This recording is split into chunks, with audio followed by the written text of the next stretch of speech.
ሰላም ኣሕዋት ኩላትኩም ዓበይትኩም ንኣሽቱኩም ኣብ ሙሉእ ኤሮጳ ትርከቡ ብፍላይ ከዓ ኣወዳት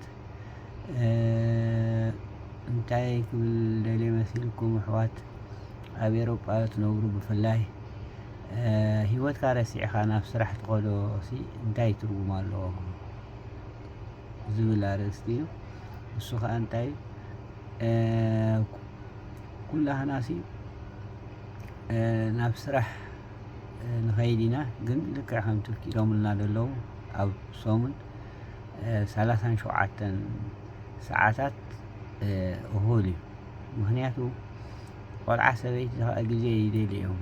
መብዛሕትኡ ሰብ ወይ ኣወዳት ብፍላይ ኣብ ካብ ቆልዓ ሰበይቲ ሃዲምካ ከም መዕቆቢ እንጥቀመሉ ስራሕ ብዙሓት ኢና እንዳፈለጥና 50% ወላስ እቲ ስካት ወይ ከዓ ግብሪ መንግስቲ ካብቲ ካልኣይ ስራሕና እንዳወሰደ ከሎ ግን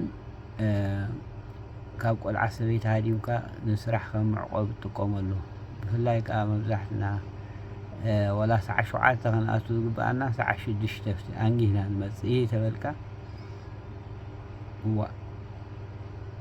ቁሩብ ብርትዕ እንድሕር ኢለና ናሰና ንስናሲ ኣቐዲምና ክሳይ ንኸይድ ማለት እዩ። ኣቐዲምናስ ንስራሕ ንኸይድ ሕጂ ፍታሕ ኣይኮነን ነቲ ዘሎ ናይ ቆልዓ ሰበይቲ ፀገማት ምብዳህ እዩ። እሱ ከዓ እንታይ እዩ ግዜ ምሃብ ቆልዓ ካብ ኩሉ ቆልዑስ ክንሕግዘን ክንክእል ኣለና ንደቂ ኣንስትዮ ሽሕ ግዜ ምስቲ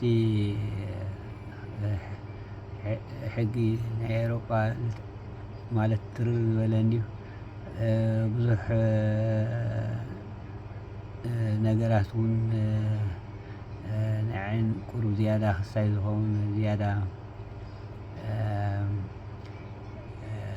ማክቲ ዝህብ ወላ እንተኾነ ግን ንስራሕ ከም መዕቆቢ ኣይንጥቀመሉ። ምክንያቱ ስራሕ ምሳና እዩ ኩሉ ግዜ ሂወት ግን ሓንሳብ እንድሕር ፋሕ ኢሉስ ክምለስ ኣይክእልን እዩ ማለት እዩ። ተመልሰ እውን ብዙሕ ግዜን ብዙሕ ከልበትበትን ዝወስድ እዩ። ሕጂ እዚኣ